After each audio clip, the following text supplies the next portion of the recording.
Couturière, couturier, bonjour à tous, bienvenue dans cette nouvelle vidéo. C'est un tuto que je vous propose aujourd'hui. Nous allons coudre ensemble ce petit cabas que j'ai appelé médio chic. Je ne sais pas pourquoi. Peut-être à cause de son anse unique qui est au milieu, médio, et puis qu'il est un peu chic quoi, non? Je suis le seul à le trouver sympa ce petit sac. Donc voilà, un petit sac assez simple à coudre. Il va vous falloir assez peu de matériaux au final, vous voyez qu'il n'est pas immense non plus. Et il va vous falloir surtout le patron PDF pour le coudre. Il est gratuit et le patron, il y a deux manières de l'obtenir. La première, c'est en allant sur mon blog Couture Enfant. Le lien direct vers la page pour télécharger le patron est juste en dessous de moi dans la description de la vidéo. Lorsque vous arrivez sur la page en question, il y a normalement une ligne où il y a marqué « Cliquez ici pour recevoir le patron ». Vous cliquez, vous mettez votre adresse email, ça vous envoie un email. Et ensuite, vous avez une liste avec tous les patrons de couture que je propose. Il y a une autre façon de l'obtenir, c'est en étant sur le groupe Facebook de Couture Enfant. Il y a un onglet « Fichier » dans ce groupe, sur lequel il y a donc le cabas médio chic. Voilà. Une fois que vous avez téléchargé le patron PDF, il va falloir l'imprimer et de préférence à la bonne taille. Sur votre logiciel d'impression, il va falloir cocher la case taille réelle ou comme moi, échelle et mettre 100%. Si vous avez le moindre doute, il y a sur la première page de votre patron un carré de vérification qui doit faire 5 cm de côté. Avec une petite règle, vous venez mesurer ce carré. S'il fait 5 cm, c'est que tout va bien. Il y a deux pages à imprimer et ces deux pages, il va falloir les réunir, les rassembler. Pour cela, je vous propose de plier l'un des bords au niveau des pointillés et de venir faire coïncider les deux pages bord à bord comme ceci, mettre un morceau de scotch au niveau des lignes du patron et on peut passer à la découpe de la seule et unique pièce de ce patron. Pour découper du papier, je vous conseille d'utiliser votre paire de ciseaux à papier. On découpe le long du tracé, il n'y a pas besoin de rajouter de marge de couture, elles sont déjà incluses dans le patron. Et on peut maintenant passer au matériel nécessaire à la couture de ce cabas. Pour coudre ce cabas, il vous faudra deux types de tissus, un pour l'extérieur, un pour l'intérieur. Moi je vais utiliser deux popelines, une imprimée, une unie, et honnêtement pour ce genre de cabas vous pouvez utiliser un peu ce qui vous tombe sous la main. Je m'explique, vous pourriez très bien utiliser par exemple pour l'extérieur un simili, un denim, un jacquard, de la bâchette, de la popeline, de la cretonne, un tissu qui ne soit pas élastique. Et par contre si vous utilisez une matière assez épaisse pour l'extérieur de votre cabas par exemple, je vous conseille quand même d'utiliser quelque chose de plus fin pour la doublure, pour une raison très simple, c'est qu'à un moment donné, il va falloir retourner le cabas sur l'endroit en passant par l'anse, et ça va être compliqué. Si le tissu est trop épais, vous allez vraiment galérer. Donc si vous utilisez une étoffe épaisse, c'est uniquement pour l'extérieur. Et puis sinon, vous pouvez utiliser deux étoffes assez fines comme je vais le faire moi. Et enfin, pour renforcer un petit peu le tissu et faire en sorte que le cabas se maintienne bien en place, bien droit, bien rigide, on va utiliser du molleton thermocollant comme celui-ci. Je vous ai mis toutes les références du matériel que j'utilise en dessous de la vidéo dans la description. Et on peut maintenant passer à la découpe des tissus. On a donc une pièce de patron qu'il va falloir découper systématiquement dans le pli de vos tissus et nous aurons besoin dans chacun des tissus de 2 fois la pièce. On va donc replier son tissu sur lui-même, positionner la pièce de patron en alignant la mention pliure de la pièce avec le pli du tissu. On épingle tout autour et avec votre paire de ciseaux, vous venez découper tous les côtés sauf le côté plié.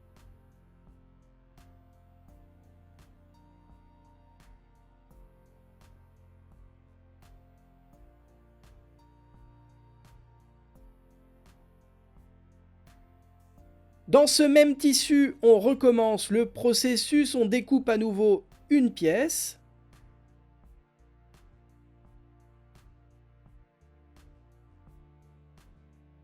Dans la doublure maintenant, nous allons découper 2 fois la pièce, toujours dans le pli du tissu. Et dans le thermocollant molletonné, rebelote, on découpe la pièce 2 fois dans le pli du tissu. Et donc, si tout va bien, vous devriez avoir 2 fois la pièce découpée dans le thermo, 2 fois la pièce découpée dans la doublure, et 2 fois la pièce découpée dans le tissu extérieur. Avant de passer à la couture, nous allons entoiler une des parties du cabas. Moi, je choisis d'entoiler la doublure. En temps normal, j'aurais plutôt entoilé le tissu extérieur, mais en fait là j'ai une doublure qui est quand même très fine, donc je vais plutôt renforcer cette partie-là. Pour entoiler mon tissu, je fais bien attention au sens de mon thermocollant. Vous voyez qu'il y a une partie qui colle, c'est celle-ci, avec les petits picots de colle qu'on voit, et de l'autre côté c'est beaucoup plus soyeux, beaucoup plus doux. Ça c'est la partie qui ne colle pas, sur laquelle on va apposer le fer à repasser. Vous positionnez donc la pièce de thermocollant avec la partie collante face à vous. Par-dessus, on vient positionner sa pièce de tissu et on va placer l'envers du tissu contre la partie collante du thermocollant. Et avec un fer à repasser, on va venir presser pendant 8 à 10 secondes pour faire adhérer la colle sur l'envers du tissu. On procède de la même façon pour l'autre partie, donc dans mon cas de la doublure. Cette fois je fais l'inverse, je positionne la doublure envers face à moi et par-dessus, partie collante contre l'envers, je viens positionner le thermocollant. Et à nouveau avec le fer à repasser, je viens faire adhérer le thermocollant à la pièce de tissu. Je ne vous ai pas filmé la partie repassage parce que je me suis dit que c'était plus intéressant de passer à la suite. Alors la suite, on vient positionner la pièce de doublure endroit face à soi. Et par-dessus, endroit contre endroit, on vient positionner l'autre morceau de doublure. On aligne bien tous les bords et à la machine à coudre, on va piquer à 1 cm du bord, juste ici. Ce tuto est un peu répétitif, on va faire beaucoup de fois toujours la même chose. Donc nous allons faire exactement la même chose avec le tissu extérieur qu'on positionne endroit face à soi. Par-dessus, endroit contre endroit, on vient positionner la seconde pièce de tissu extérieur. Et à la machine à coudre, on va piquer au même endroit, à 1 cm du bord, juste ici. À la machine à coudre, on est avec le pied presseur standard au point droit, à 1 cm du bord, et on va piquer en débutant notre couture par un point d'arrêt. Le point d'arrêt, c'est simplement une marche arrière suivie d'une marche avant à la machine à coudre, et le fait de piquer les points les uns sur les autres bloque les petits fils de couture et évite qu'ils ne se défassent avec le temps. Et on va faire des points d'arrêt au début et à la fin de chaque couture dans ce tuto. Vous piquez tout le long et vous terminez en faisant un point d'arrêt. On pique de la même façon l'autre partie du cabas.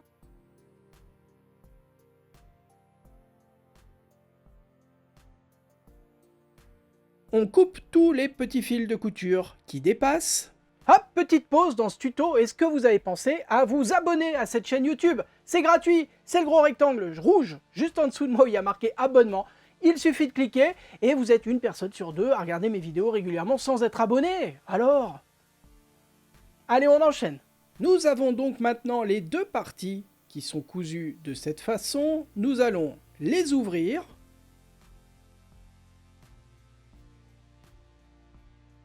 Au niveau de la couture que nous avons faite, il va falloir ouvrir les marges de couture. Alors, vous pouvez donner un petit coup de fer à repasser pour cela. Moi, je vais juste écarter les marges de couture avec les doigts de cette façon. On positionne l'une des parties du cabas endroit face à soi. Et par-dessus, endroit contre endroit, on vient positionner l'autre partie.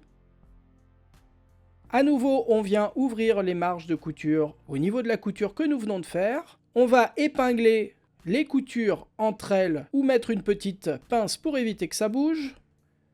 On met des petites épingles ou des petites pinces tout le long juste ici. Et à la machine à coudre, nous allons piquer tout le long ici.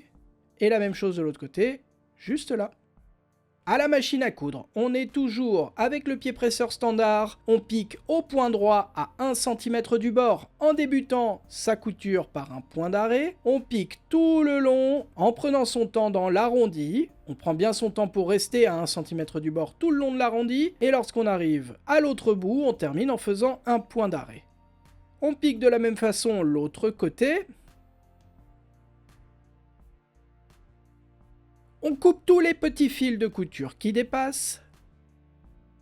Et nous allons maintenant retourner le sac cabas sur l'endroit. Mais avant ça, pour éviter d'avoir un tissu qui se tiraille, un tissu avec des tensions au niveau de la couture, nous allons cranter les arrondis Cranter les arrondis, c'est simplement faire une petite incision dans les marges de couture sans couper la couture que nous venons de faire, et cela évite ce genre de problème lorsqu'on revient ensuite sur l'endroit du tissu. Vous crantez donc les arrondis de chaque côté des deux coutures que nous venons de faire, et nous allons maintenant passer le sac cabas sur l'endroit, et pour cela, il faut faire passer l'une des parties par l'anse, comme ceci. Du coup, moi j'utilise deux tissus assez fins, même s'il y en a un des deux qui est thermocollé, ça reste assez fin, c'est pas trop compliqué. Encore une fois, si vous avez un tissu plus épais, voire deux tissus plus épais, ça risque d'être un peu tendu, mais ça reste faisable, évidemment. Tant qu'il y a une ouverture, votre tissu pourra passer. Après, combien de temps ça va vous prendre, ça, c'est une autre histoire. Une fois que votre cabas est revenu sur l'endroit, on vient positionner les deux tissus bien les uns sur les autres, comme ceci tout le long. Moi je ne le filme pas, mais je vous conseille quand même de donner un petit coup de fer à repasser pour que ce soit nickel chrome. Et à la machine à coudre, nous allons passer une surpiqûre le long des deux coutures que nous avons faites juste avant. Ici et là. À la machine à coudre, on est donc au point droit avec le pied presseur standard. On pique au plus près du bord en commençant et terminant ces coutures par un point d'arrêt.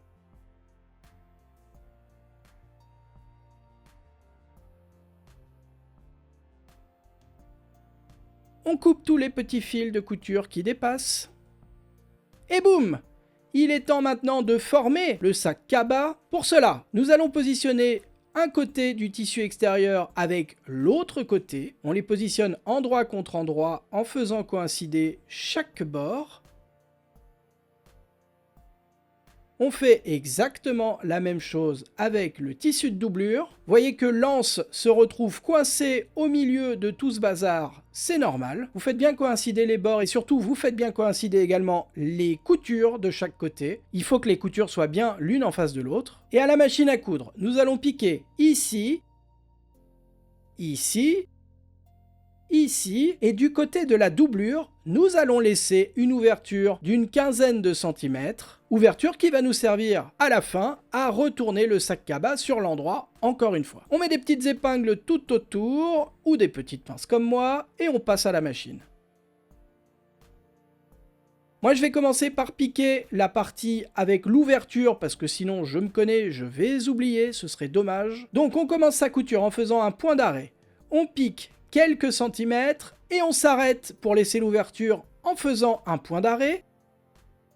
On retire son sac cabas, on avance de quelques centimètres, une petite quinzaine, et on reprend la couture en faisant un point d'arrêt, et on continue la couture jusqu'au bout, et on termine en faisant un point d'arrêt. On pique ensuite les deux côtés du sac cabas ainsi que le fond dans le tissu extérieur. Cette fois, on est au point droit à 1 cm du bord, on ne se prend pas la tête. Tout est normal.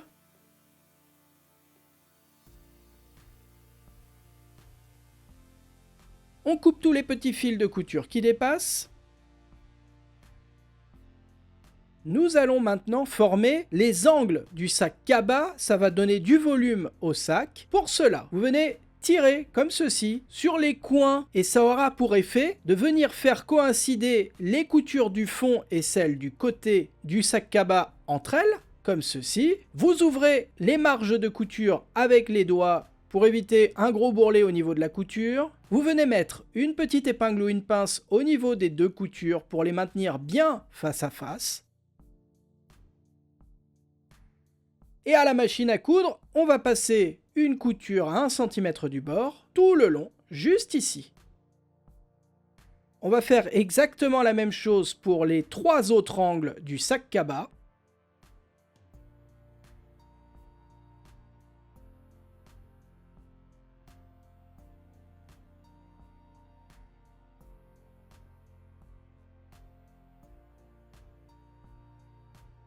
Et on passe à la machine à coudre. À la machine, on est toujours avec le pied presseur standard à 1 cm du bord au point droit. On pique en débutant et terminant nos coutures en faisant un point d'arrêt.